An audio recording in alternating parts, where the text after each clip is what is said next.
अथ श्री साई सच्चरित्र अध्याय 41। चित्र की कथा, चिंदियों की चोरी और ज्ञानेश्वरी के पठन की कथा। गत अध्याय में वर्णित घटना के 9 वर्ष पश्चात अली मोहम्मद हेमाड पंत से मिले और वह पिछली कथा निम्नलिखित रूप में सुनाई। एक दिन बम्बई में घूमते फिरते मैंने एक दुकानदार से बाबा का चित्र खरीदा, उसे फ्रेम कराया और अपने घर मध्य बम्बई की बस्ती पे लाकर दीवार पर लगा दिया। मुझे बाबा से स्वाभाविक प्रेम था, इसलिए मैं प्रतिदिन उनका श्री दर्शन किया करता था। जब मैंने आपको हेमाड पंत को वह चित्र भेंट किया, उसके 3 माह पूर्व मेरे पैर में सूजन आने के कारण शल्य चिकित्सा भी हुई थी। मैं अपने साले नूर मोहम्मद के यहाँ पड़ा हुआ था। खुद मेरे घर पर 3 माह से ताला लगा था और उस समय वहाँ पर कोई न था। केवल प्रसिद्ध बाबा अब्दुल रहमान, मौलाना साहिब, मोहम्मद हुसैन, साईं बाबा, ताजुद्दीन बाबा और अन्य संत चित्रों के रूप में ही वहाँ विराजमान थे, परंतु कालचक्र ने उन्हें भी नहीं छोड़ा। मैं बम्बई में बीमार पड़ा हुआ था, तो फिर मेरे घर में उन लोगों को कष्ट क्यों हो। ऐसा समझ में आता है कि वे भी आवागमन के चक्र से मुक्त नहीं हैं। अन्य चित्रों की गति तो उनके भाग्य अनुसार ही हुई, परंतु केवल श्री साईं बाबा का ही चित्र कैसे बच निकला, इसका रहस्योद्घाटन अभी तक नहीं कर सका। इससे श्री साईं बाबा की सर्वव्यापकता और उनकी असीम शक्ति का पता चलता है। कुछ वर्ष पूर्व मुझे मोहम्मद हुसैन थारिया टोपन से संत बाबा अब्दुल रहमान का चित्र प्राप्त हुआ था, जिसे मैंने अपने साले नूर मोहम्मद पीर भाई को दे दिया, जो गत 8 वर्षों से उसकी मेज पर पड़ा हुआ था। एक दिन उसकी दृष्टि इस चित्र पर पड़ी, तब उसने उसे फोटोग्राफर के पास ले जाकर उसकी बड़ी फ़ोटो बनवाई और उसकी कॉपियाँ अपने कई रिश्तेदारों और मित्रों को वितरित की। उनमें से एक प्रति मुझे भी मिली थी, जिसे मैंने अपने घर की दीवार पर लगा रखा था। नूर मोहम्मद संत अब्दुल रहमान के शिष्य थे।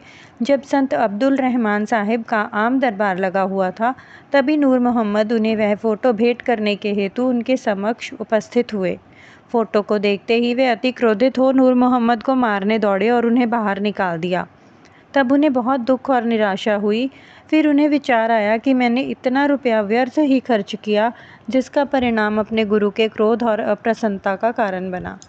उनके गुरु मूर्ति पूजा के विरोधी थे, इसलिए वे हाथ में फ़ोटो लेकर अपोलो बंदर पहुँचे और एक नाव किराए पर लेकर बीच समुद्र में वह फ़ोटो विसर्जित कर आए। नूर मोहम्मद ने अपने सब मित्र संबंधियों से भी प्रार्थना कर सब फ़ोटो वापस बुला लिए। कुल 6 फ़ोटो थे और एक मछुए के हाथ से बांद्रा के निकट समुद्र में विसर्जित करा दिए। इस समय मैं अपने साले के घर पर ही था। तब नूर मोहम्मद ने मुझसे कहा कि यदि तुम संतों के सब चित्रों को समुद्र में विसर्जित करा दोगे तो तुम शीघ्र स्वस्थ हो जाओगे।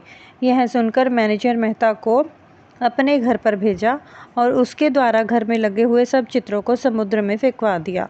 2 माह पश्चात जब मैं अपने घर वापस लौटा तो बाबा का चित्र पूर्ववत लगा देकर मुझे महान आश्चर्य हुआ। मैं समझ नहीं सका कि मेहता ने अन्य सब चित्र तो निकालकर विसर्जित कर दिए, पर केवल यही चित्र कैसे बच गया। तब मैंने तुरंत ही उसे निकाल लिया और सोचने लगा कि कहीं मेरे साले की दृष्टि इस चित्र पर पड़ गई तो वह इसकी भी इतिश्री कर देगा। जब मुझे ऐसा विचार आ ही रहा था कि इस चित्र को कौन अच्छी तरह संभाल कर रख सकेगा, तब स्वयं श्री साईं बाबा ने सुझाया कि मौलाना मुजावर के पास जाकर उनसे परामर्श करो और उनकी इच्छा अनुसार ही कार्य करो। मैंने मौलाना साहिब से भेंट की और सब बातें उन्हें बतलाईं। कुछ देर विचार करने के पश्चात वे इस निर्णय पर पहुँचे कि इस चित्र को आपको हेमाड पंत को ही भेंट करना उचित है, क्योंकि केवल आप ही इसे उत्तम प्रकार से संभालने के सर्वथा सत्पात्र हैं। तब हम दोनों आपके घर आए और उपयुक्त समय पर ही यह चित्र आपको भेंट कर दिया। इस कथा से विदित होता है कि बाबा त्रिकाल ज्ञानी थे और कितनी कुशलता से समस्या हल कर भक्तों की इच्छाएं पूर्ण कर दिया करते थे। निम्नलिखित कथा इस बात का प्रतीक है कि आध्यात्मिक जिज्ञासुओं पर बाबा किस प्रकार स्नेह रखते तथा किस प्रकार उनके कष्ट निवारण का कर उन्हें सुख पहुँचाते थे। चिंदियों की चोरी और ज्ञानेश्वरी का पठन। श्री बीवी देव, जो उस समय ढाणु के मामलेदार थे, को दीर्घ काल से अन्य धार्मिक ग्रंथों के साथ साथ ज्ञानेश्वरी के पठन की तीव्र इच्छा थी। ज्ञानेश्वरी भगवद गीता पर श्री ज्ञानेश्वर महाराज द्वारा रचित मराठी टीका है। वे भगवत गीता के एक अध्याय का नित्य पठन करते तथा थोड़ा बहुत अन्य ग्रंथों का भी अध्ययन करते थे, परंतु जब भी वे ज्ञानेश्वरी का पाठ आरंभ करते तो उनके सामने अनेक बाधाएं उपस्थित हो जाती, जिससे वे पाठ करने से सर्वथा वंचित रह जाया करते थे। 3 मास की छुट्टी लेकर वे शिरडी पधारे और तत्पश्चात वे अपने घर पौड़ में विश्राम करने के लिए चले गए। अन्य ग्रंथ तो वे पढ़ा ही करते थे, परंतु जब ज्ञानेश्वरी का पाठ आरंभ करते तो नाना प्रकार के कलुषित विचार उन्हें इस प्रकार घेर लेते कि लाचार होकर उसका पठन स्थगित करना पड़ता था।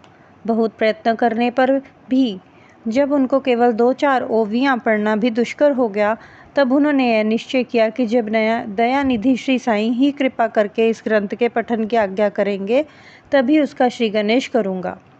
सन 1914 के फरवरी मास में वे सकुटुंब शिरडी पधारे। तभी श्री जोग ने उनसे पूछा कि क्या आप ज्ञानेश्वरी का नित्य पठन करते हैं? श्रीदेव ने उत्तर दिया कि मेरी इच्छा तो बहुत है, परंतु मैं ऐसा करने में सफलता नहीं पा रहा हूँ। अब तो जब बाबा की आज्ञा होगी तभी प्रारंभ करूँगा। श्री जोग ने सलाह दी कि ग्रंथ की एक प्रति खरीद कर बाबा को भेंट करो और जब वे अपने कर कमलों से स्पर्श कर उसे वापस लौटा दें, तब उसका पठन प्रारंभ कर देना। श्रीदेव ने कहा कि मैं इस प्रणाली को श्रेयस्कर नहीं समझता, क्योंकि बाबा तो अंतर्यामी हैं और मेरे हृदय की इच्छा उनसे कैसे गुप्त रह सकती है? क्या वे स्पष्ट शब्दों में आज्ञा देकर मेरी मनोकामना पूर्ण नहीं करेंगे? श्रीदेव ने जाकर बाबा के दर्शन किए और 1 रुपया दक्षिणा भेंट की। तब बाबा ने उनसे 20 रुपये दक्षिणा और मांगी, जो उन्होंने सहर्ष दे दी।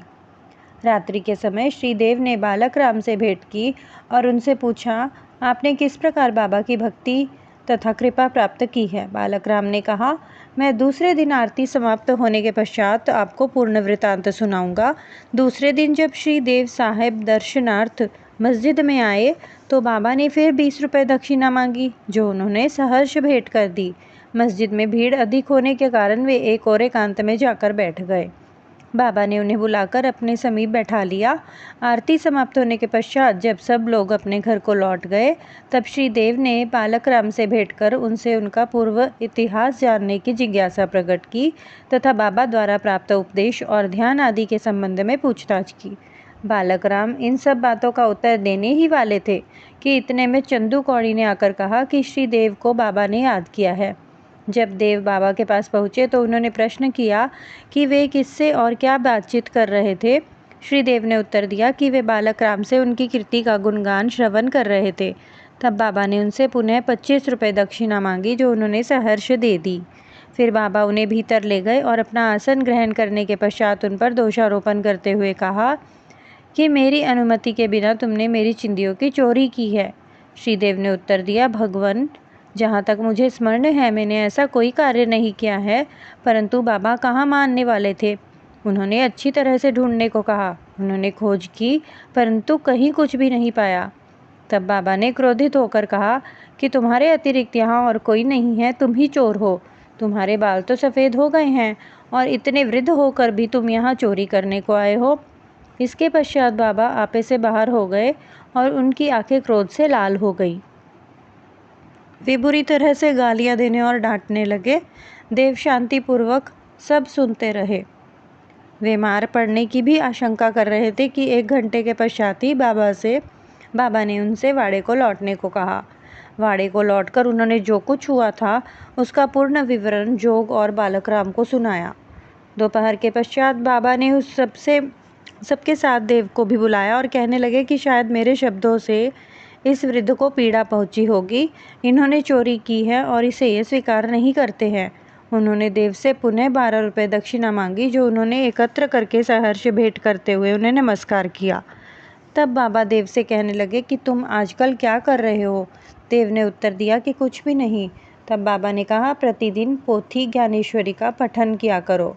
जाओ, वाड़े में बैठकर क्रमशः नित्य पठन करो और जो कुछ भी तुम पढ़ो उसका अर्थ दूसरों को प्रेम और भक्ति पूर्वक समझाओ। मैं तो तुम्हें सुनहरा शेला दुपट्टा भेंट देना चाहता हूँ, फिर तुम दूसरों के समीप चिंदियों की आशा से क्यों जाते हो? क्या तुम्हें यह शोभा देता है? पोथी पढ़ने की आज्ञा प्राप्त कर देव अति प्रसन्न हुए। उन्होंने सोचा कि मुझे इच्छित वस्तु की प्राप्ति हो गई है और अब मैं आनंद पूर्वक ज्ञानेश्वरी पढ़ सकूँगा। उन्होंने पुनः साष्टांग नमस्कार किया और कहा कि हे प्रभु, मैं आपकी शरण हूँ, आपका अबोध शिशु हूँ, मुझे पाठ में सहायता कीजिए। अब उन्हें चिंदियों का अर्थ स्पष्टता विदित हो गया था। उन्होंने बालक राम से जो कुछ पूछा था वह चिंदी स्वरूप था। इन विषयों में बाबा को इस प्रकार का कार्य रुचिकर नहीं था, क्योंकि वे स्वयं प्रत्येक शंका का समाधान करने को सदैव तैयार रहते थे। दूसरों से निरर्थक पूछताछ करना वे अच्छा नहीं समझते थे, इसलिए उन्होंने डांटा और क्रोधित हुए। देव ने इन शब्दों को बाबा का शुभ आशीर्वाद समझा तथा वे संतुष्ट होकर घर लौट गए। यह कथा यहीं समाप्त नहीं होती। अनुमति देने के पश्चात भी बाबा शांत नहीं बैठे तथा 1 वर्ष के पश्चात ही वे श्री देव के समीप गए और उनसे प्रगति के विषय में पूछताछ की। 2 अप्रैल सन 1914 गुरुवार को सुबह बाबा ने स्वप्न में देव से पूछा कि क्या तुम्हें पोथी समझ में आई? जब देव ने स्वीकारात्मक उत्तर नहीं दिया तो बाबा बोले कि अब तुम कब समझोगे? देव की आंखों से टप टप करके अश्रुपात होने लगा और वे रोते हुए बोले कि मैं निश्चय पूर्वक कह रहा हूँ कि हे भगवान, जब तक आपकी कृपा रूपी मेघ वृष्टि नहीं होती तब तक उसका अर्थ समझना मेरे लिए संभव नहीं है, और यह पठन तो भार स्वरूप ही है। तब वे बोले कि मेरे सामने मुझे पढ़कर सुनाओ, तुम पढ़ने में अधिक शीघ्रता किया करते हो। फिर पूछने पर उन्होंने अध्यात्म विषयक अंश पढ़ने को कहा। देव पोथी लाए और जब उन्होंने नेत्र खोले तो उनकी निद्रा भंग हो गई थी। अब पाठक स्वयं ही इस बात का अनुमान कर ले कि देव को इस स्वप्न के पश्चात कितना आनंद प्राप्त हुआ होगा। श्री देव सन 1944 तक जीवित हैं और मुझे गत 4-5 वर्षों के पूर्व उनसे भेंट करने का सौभाग्य प्राप्त हुआ था। जहाँ तक मुझे पता चला है वह यही है कि वे अभी भी ज्ञानेश्वरी का पाठ किया करते हैं। उनका ज्ञान अगाध और पूर्ण है, यह उनके साईं लीला के लेख से स्पष्ट प्रतीत होता है। तारीख 19 अक्टूबर 1944। श्री सद्गुरु साईनाथार्पणमस्तु। शुभम भवतु। ओम साई राम।